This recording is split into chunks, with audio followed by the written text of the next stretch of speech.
யாரெல்லாம் இலங்கை இந்தியா போன்ற நாடுகள்ல இருந்து இப்ப கனடாவில போய் வசிச்சு கொண்டிருக்கிறீங்களோ, நீங்க விசிட் விசால போயிருக்கலாம், ஸ்டூடெண்ட் விசால போயிருக்கலாம், இல்ல ஒர்க் பெர்மிட்ல போயிருக்கலாம். எந்த விசால போனாலும் இப்ப நீங்க கனடால வசிச்சு கொண்டிருக்கக்கூடிய ஒரு நபரா இருந்தா இந்த காணொளி உங்களுக்கானதான். மிக மிக மகிழ்ச்சியான ஒரு விடயத்தை கனேடிய அரசாங்கம் அறிவிச்சிருக்குது. நீங்கள் எல்லாருமே இதுவரைக்கும் தடங்கி கொண்டிருந்த ஒரு விஷயமா இருக்கலாம், இல்ல இதாலதான் நீங்க இதுவரைக்கும் அந்த விஷயத்தை செய்யாம இருந்திருக்கலாம். அந்த தடை இப்ப நீங்க இருக்குது. அப்ப அது என்ன விஷயம், எப்படியான மகிழ்ச்சிகரமான அறிவித்தல் என்று சொல்றதை பாக்குறதுக்கு முன்னால இப்பதான் நீங்க எங்க சேனலுக்கு புதுசா வந்திருக்கீங்கன்னு சொன்னா சேனலை சப்ஸ்கிரைப் செஞ்சு இணைஞ்சு கொள்ளுங்க. அப்பதான் இது தொடர்பில் நாங்கள் போடக்கூடிய எல்லா காணொலிகளையும் நீங்க பார்க்கக்கூடியது போல இருக்கு. என்ன விஷயம் என்று சொன்னா, இப்ப இந்த இலங்கை இந்தியா போன்ற நாடுகளில் இருந்து கனடாவுக்கு குடிபெயர்ந்தவர்கள் மிக அதிகம். அது இப்ப இந்த 2023 பிற்பகுதியிலிருந்து இப்ப மட்டும், அதாவது 2024 4ஆம் மாதம் மட்டும் மிக அதிகமான ஆட்கள் கனடாவுக்கு குடிபெயர்ந்திருக்கணும். அது கணக்கு விசாக்கள், visit visa, work permit, student visa என்று சொல்லி எந்த விசால போயிருந்தாலும் இப்ப கனடாவில் குடிபெயர்ந்தவர்கள் ஒரு மாநிலத்தில இருந்து இன்னும் ஒரு மாநிலத்துக்கு போகணும் என்று சொன்னா அங்க மிகப்பெரிய தடைகள் இருக்கு. போகணும் என்று சொன்னா சும்மா போறது இல்ல, நீங்க குடிபெயரணும் என்று சொன்னா, அப்ப நான் இப்ப டொராண்டோல வசிக்கிறேன், அங்க இருந்து கொண்டு இன்னும் ஒரு மாநிலத்துக்கு போகணும் என்று சொன்னா மிகப்பெரிய சட்ட சிக்கல்கள், மிகப்பெரிய தகுதி காணல் விடயங்கள் எல்லாம் நடக்கும்.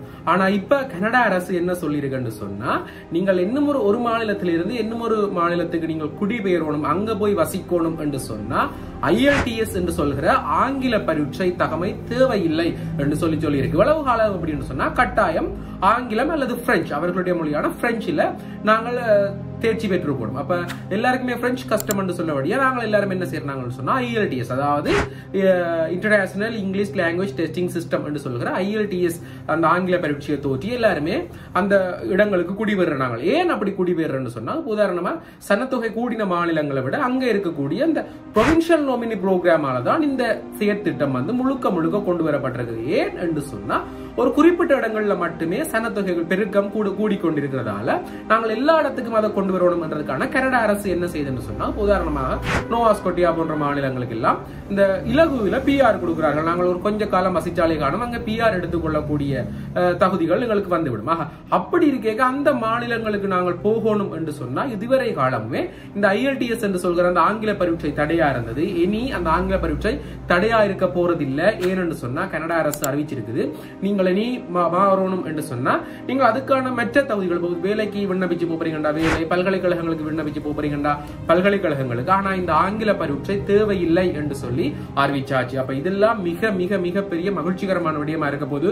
இப்ப உதாரணமா இலங்கை இந்தியா போன்ற நாடுகள்ல இருந்து விசிட் விசால ஒர்க் பெர்மிட்ல போய் அங்க இருக்கக்கூடிய ஆட்கள் எதிர்கொள்ற மிகப்பெரிய விஷயமே இந்த IELTS எப்படி எழுதி கொள்றது, எப்படி பாஸ் பண்ணி கொள்றதுன்றது. ஆனா அதுக்கு எல்லாமே இப்ப கனடா அரசு மிக மகிழ்ச்சிகரமான விடயத்தை அறிவிச்சது, உங்களுக்கு IELTS தேவையில்லை, நீங்க மாறுறேன்டா மாறிக்கொள்ளலாம்னு சொல்லி. அதே போல இன்னும் ஒரு விஷயம், இது வந்து மிக மிக சோகமான விஷயம், ஆனா கனடால யாரெல்லாம் இருக்கிறீங்களோ உங்கள் எல்லாருக்குமே மிக மகிழ்ச்சியான விஷயமா இது இருக்க போகுது. ஏன்னு சொன்னா, இப்ப அதாரமா ஒரு 3-4 நாளைக்கு முதல் கனடா அரசு என்ன அறிவிச்சதுன்னு சொன்னா, இனிவேல் மாணவர்கள் வந்து அந்த 24 மணித்தியாலும் வேலை செய்ய முடியாது, 20 மணித்தியாலம் மட்டும்தான் வேலை செய்ய முடியும். இந்த கோவிட் காலத்துல நாங்கள் கொண்டு வந்த எல்லா கட்டுப்பாடுகளையும் நீக்கி இப்ப மீளவும் அவர்கள் 20 மணித்தியாலம் தான் வேலை செய்யலாம். ஏன்னு சொன்னார்கள் படிக்க வாரதை மறந்துட்டு வெறுமனவே வேலையில மட்டும் ஈடுபட்டு கொண்டிருக்கிறார்கள் சொல்லி ஒரு அறிவிப்பை கொண்டு வந்திருக்கு.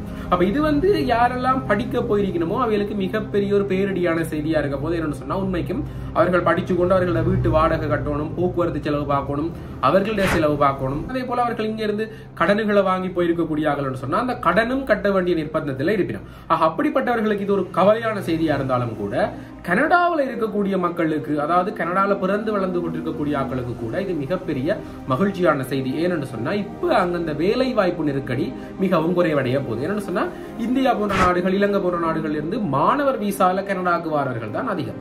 அப்படி வரக்கூடியவர்கள் தங்களுடைய டிபெண்டையும் கூட்டிக்கொண்டு வருவார்கள். அதாவது யார் என்று சொன்னா அவங்களுடைய கணவன் மனைவியையும் கூட்டிக்கொண்டு வருவார்கள். அப்ப அவர்களுக்கு 5 years ஒர்க் பெர்மிட், இவர்களுக்கும் எல்லா நாளுமே நீங்கள் இவ்வளவு மனத்தியாலும் வேலை செய்யலாம் என்று ஒரு ஃப்ரீடம் இருக்கிறதால முழுக்க முழுக்க எல்லா மாணவர்களும் வேலை செய்யறதால அங்க ஒர்க் பெர்மிட்ல இருக்கக்கூடிய ஆக்கள், விசிட் விசால போயிருக்கக்கூடிய ஆக்கள், அங்கேயே பிறந்து வளர்ந்து கொண்டிருக்கக்கூடிய ஆக்களுக்கு வேலை இல்லாத ஒரு நிலைமை இருந்தது. இதுதான் இன்று வரைக்கும் மிக பாரிய நெருக்கடிகளை கனடால ஏற்படுத்தி கொண்டு வந்தது.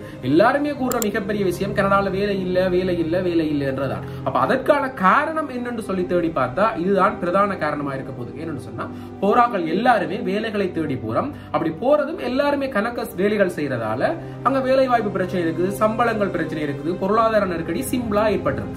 ஆக அந்த பிரச்சனை வந்து அன்றையோட முடிவுக்கு கொண்டு வந்தாச்சு. அப்படின்னு சொன்னா இனி வந்து எந்த மாணவர்களுமே 20 மணித்தியாலத்துக்கு மேல வேலை செய்ய முடியாது. அதாவது ஒரு கிழமைக்கு 20 மணித்தியாலம் தான் வேலை செய்யலாம் என்ற சட்டத்தை வந்து மீளவும் கனேடிய அரசு நடைமுறைப்படுத்தியிருக்கு. இது வந்து அவர்களுடைய தேர்தல் நோக்கி ஒரு படிமுறையாக இருக்கலாம், அல்லது அதை எப்படி சொன்னாலும் ஒரு விதத்துல வரவேற்றுக் கொள்ள வேண்டிய விஷயம். கனடாவினுடைய இதுவரை காலமுமே முகம் கொடுத்து கொண்டு வந்த நெருக்கடி நிலைமை கொஞ்சம் குறைய போகுது. ஆனா இன்னும் ஒரு விதத்துல பார்த்தால் படிக்க போற மாணவர்கள் எல்லாருமே பாரிய நெருக்கடிக்கு உள்ளாக போறார்கள். என்னன்னு சொன்னா சமாளிக்க இயலாத நிலைமை. அவர்கள் போன நாடுகளில் இருந்துதான் பணம் அனுப்பி அதை பெற்றுக்கொள்ள வேண்டிய நெருக்கடிக்கு ஆளாக போறார்கள். 20 மணித்தியாலம் வேலை என்று சொல்கிறது அவர்களுடைய எந்த செலவுமே அவர்கள் பார்க்கறதுக்கு பத்தாது. என்னன்னு சொன்னா யூனிவர்சிட்டி செமஸ்டர் காசு கட்டணும், அவருடைய வாழ்க்கை செலவு பார்க்கணும், வீட்டு செலவு, போக்குவரத்து செலவு, இங்கால வீட்டுக்கு காசு அனுப்பணும் சொல்லி மிகப்பெரிய தர்ம சங்கடமான நிலைக்கு தான் கனேடிய மாணவர்கள் ஆளாக போகிறார்கள். இதுதான் உண்மை. மட்டப்பக்கம் பாக்க கனடாவில் இருக்கக்கூடிய எல்லா மக்களுக்குமே மிகப்பெரிய மகிழ்ச்சிகரமான ஒரு நிம்மதியான விஷயமா இருக்கு. அப்ப நான் இந்த தகவல் வந்தோன்னா அங்கே இருக்கக்கூடிய ஒரு சட்டத்தரணிக்கு அடிச்சு கேட்டு இருந்தேன். அப்ப இது உண்மைதானா, என்ன மாதிரியான விளைவுகள் ஏற்படுத்த போகுது அவர் 2 விஷயத்தை சொல்லியிருந்தார். கனடாவுக்கு யாரெல்லாம் விசிட்டிசால வாரர்களோ அவர்களுக்கு நல்லம், கனடாவுக்கு யாரெல்லாம் ஸ்டூடெண்ட் விசால வாரர்களோ அவர்களுக்கு எல்லாம் பாரிய தலைவடியா இருக்க போகுது. ஏன்னா விசிட் விசால போயிட்டு வேலை தர்றது கஷ்டமா இருக்குதுன்றதால இப்ப வேலை வாய்ப்பு அங்க கணக்கு கிடைக்கும். ஏன்னா யாரெல்லாம் படிக்கிற மாணவர்களோ அவர்கள் எல்லாம் 20 மணித்தியால வேலைக்கு போயிருக்கு, அங்க வேலை வாய்ப்பு வெற்றிடம் பெற போகுது. அப்ப அதை நிரப்புவதற்காக முதலாளிமார் திருப்பி ஒர்க் ஆப்பர்ச்சுனிட்டிஸை கொடுக்க ஆரம்பிப்பார்கள். அப்ப அது வந்து யாருக்கெல்லாம் இந்த விசிட் விசால போயிருக்கிறார்களுக்கு எல்லாம் வேலை பெறுறதுக்கு மிக உதவியாக இருக்கும். அதே போல கனடாவில் அந்த நெருக்கடி இல்லாம கொஞ்சம் குறையும். ஏன்னா பாத்தீங்கன்னா தெரியும், கணக்க வீடியோஸ் வருது, லைன்ல நிற்கிறார்கள், பல கிலோமீட்டர் தூரத்துக்கு இந்த வேலை வாய்ப்புகளை பெற்றுக் கொள்றதுக்கு லைன்ல நிற்கிறார்கள். நான் நேற்று ஒரு காணொலி பார்த்திருந்தேன், கனடாவில் இருக்கக்கூடிய நண்பர் ஒருவர் பகிர்ந்திருந்தார். பாருங்க சார்னு சொன்னா பார்த்தா மிகப்பெரிய தூரம், கிட்டத்தட்ட இந்த கார் போய்கொண்டிருக்குது, ஒரு 2 கிலோமீட்டர் தூரத்துக்கு லைன்ல நிற்கிறார்கள். ஒரு கம்பெனியில கோல் பண்ணப்பட்டிருக்கிற 123 பேரை தான் வேலை கெடுப்போம் என்று சொல்லி கோல் பண்ணி இருக்குது ஒரு கம்பெனி. அந்த கம்பெனியில வேலையை பெற்றுக் கொள்றதுக்காக கிட்டத்தட்ட 1000 பேருக்கு மேல லைன்ல நிற்கிறார்கள். யாருண்டா எல்லாருமே இந்த இலங்கை, இந்தியா போன்ற நாடுகள்ல இருந்து விசிட் விசால போனாக்கள், ஸ்டூடெண்ட் விசால போனாக்கள் தான் அங்க நிக்கிறோம். என்னத்துக்கு?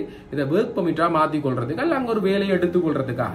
அப்படியான நிலைமைகளுக்கு எல்லாம் இனி ஒரு முற்றுப்புள்ளி வருது என்றுதான் சொல்ல வேண்டும். ஏனென்றா புதிய புதிய நடைமுறைகள் வர்றதால இது அறிவிப்பு வந்து ஒரு 4-5 நாளா போயிருந்தாலும் கூட நான் சொல்லலாம் போனது, ஒரு சில தனிப்பட்ட காரணங்களால பகிர்ந்து கொள்ளலாம் போனது. அப்ப அந்த விஷயத்தை இதுல பதிவு செய்து கொள்றேன். அதே போல முன்னுக்கு சொன்னது போல நீங்க ஒரு மாநிலத்திலிருந்து இன்னும் ஒரு மாநிலத்துக்கு இடம் மாறி கொள்ளணும் என்று சொன்னா இனிமேல் அந்த IELTS தேவையில்லை. அப்ப அதை வச்சுக்கொண்டு நாங்கள் இன்னும் ஒரு மாநிலத்துக்கு மாறிக்கொள்ளலாம். இந்த தகவலையும் உங்களோட பகிர்ந்து கொள்றேன். அதே போல நீங்கள் யாரெல்லாம் இலங்கை, இந்தியா போன்ற நாடுகளில் இருந்து இந்த காணொலியை பார்த்து கொண்டிருந்தா தயவு செய்து இந்த காணொலியை கனடாவில் இருக்கக்கூடிய உங்களோட நண்பர்களுக்கு, உறவினர்களுக்கு பகிர்ந்து கொள்ளுங்க. ஏன்னு சொன்னா அவர்களுக்கு தான் இது மிக பிரயோசனமா இருக்கும். அவர்கள் ஒருவேளை உங்களுடைய உறவினர்களா இருக்கலாம், இல்ல நண்பர்களா இருக்கலாம், எப்படி இன்னும் ஒரு மாநிலத்துக்கு மாறுறது, இந்த IELTS பிரச்சனையா இருக்கு என்று சொல்லி தவிச்சு கொண்டிருக்கக்கூடிய ஆக்களா இருந்தா இந்த அறிவிப்பு அவர்கள் பார்த்தால் அதுக்கு அங்கால வரக்கூடிய நடைமுறைகள் அவர்கள் எடுக்கலும் என்ற ஒரு நம்பிக்கையோட தான் இந்த காணொலியை பகிர்ந்து கொள்றேன். தயவு செய்து இதை நீங்கள் உங்களுடைய நண்பர்களுக்கு, உறவினர்களுக்கு பகிர்ந்து கொண்டு அவர்களுடைய ஒரு வாழ்க்கையில ஒரு சின்ன படி எடுத்து வைக்கிறதுக்கு உதவியா இருக்கும் என்று கேட்டுக்கொண்டு இதே போல மேலும் ஒரு முக்கியமான தகவலோட உங்களை அடுத்த காணொலியில சந்திக்கிறேன். நன்றி.